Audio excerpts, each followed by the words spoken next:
প্রিয় বইপ্রেমী পাঠক, আশা করি ভালো আছেন। আরও একবার আপনাদের সঙ্গে একটি বইয়ের গল্প নিয়ে কথা বলবো। ভাষাচিত্র থেকে আপনারা জানেন আমরা অসংখ্য নন ফিকশন বই প্রকাশ করে থাকি। ফিকশনের পাশাপাশি নন ফিকশনে আমরা যথেষ্ট গুরুত্ব দিয়ে বই প্রকাশ করে থাকি।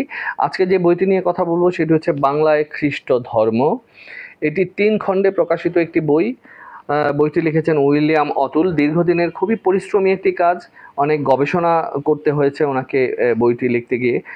অনেক বছর যাবৎ উনি বইটির জন্য পরিশ্রম করেছেন।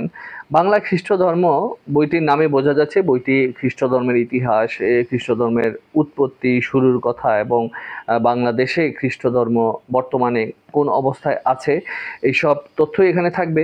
পাশাপাশি যেহেতু ধর্মীয় একটি বই, সেই ধর্মীয় খ্রিস্ট ধর্মের কথা বা উৎপত্তির কথা বলতে গিয়ে উনি স্বাভাবিকভাবেই অন্যান্য ধর্ম প্রসঙ্গ এখানে এসছে। ইসলাম ধর্ম, হিন্দু ধর্ম সহ অন্যান্য যেই ধর্মগুলি আছে সেগুলি প্রসঙ্গ কিন্তু এই বইটিতে এসেছে।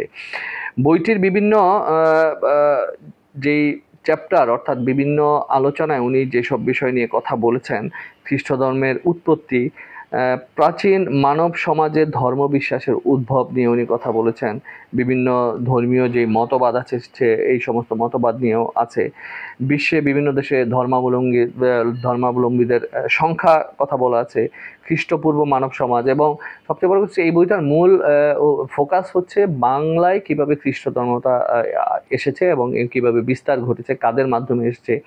আমরা অনেকেই জানি যে সেটা পর্তুগিজদের মাধ্যমে বাংলায় যখন যেভাবে ভারতে আগমন হলো, পর্তুগিজ জাতি এবং ভাষা নিয়ে কথা বলা হয়েছে। আমাদের এখানে সাধারণত বণিক বেশে যে পর্তুগিজরা এসেছিল এবং তাদের মাধ্যমে কিন্তু খ্রিস্টান ধর্মটা এখানে বিস্তার লাভ করেছে।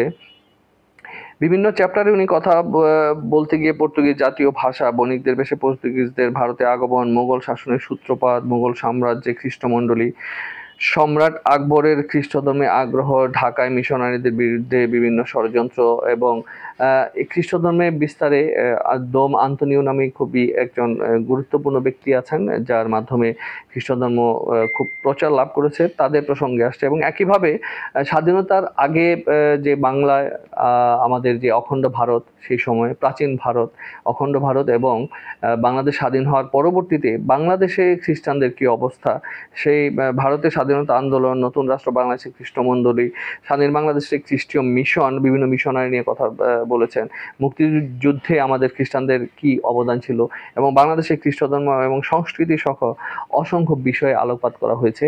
বইটি 3 খণ্ডে প্রকাশিত। আপনারা বলেছি যারা বাংলাদেশে এবং বাংলায় খ্রিস্ট ধর্ম বিষয়ে জানতে আগ্রহী, যারা ইতিহাস বিষয়ে পড়তে আগ্রহী এবং ইতিহাসের বিভিন্ন বিচিত্র বিষয় নিয়ে যারা জানতে আগ্রহী, এই বইটি তারা অবশ্যই, বিশেষ করে যারা খ্রিস্ট ধর্মের অনুসারী তাদের জন্য তো মাস্ট রিড এই বই। এটি তাদের সংগ্রহে রাখার মতোই একটি বই। আমরা কিন্তু অমর একুশে গ্রন্থমেলায় শুধু বই প্রকাশ করি না, এই বইটি অমর একুশে গ্রন্থমেলার পরবর্তী সময়ে আমরা প্রকাশ করেছি। আমাদের আগামী যে অমর একুশে গ্রন্থমেলা আসছে 2026, তার আগে আমাদের আরও বেশ কয়েকটি বই প্রকাশের অপেক্ষা আছে এবং সবগুলোই নন ফিকশন। আপনারা যারা নন ফিকশন বিষয়ে আগ্রহী তারা কিন্তু আপনাদের ভালো পাণ্ডুলিপি থাকলে অবশ্যই আমাদের সঙ্গে যোগাযোগ করতে পারেন। আশা করি সবাই ভালো থাকবেন। সবার জন্য শুভকামনা।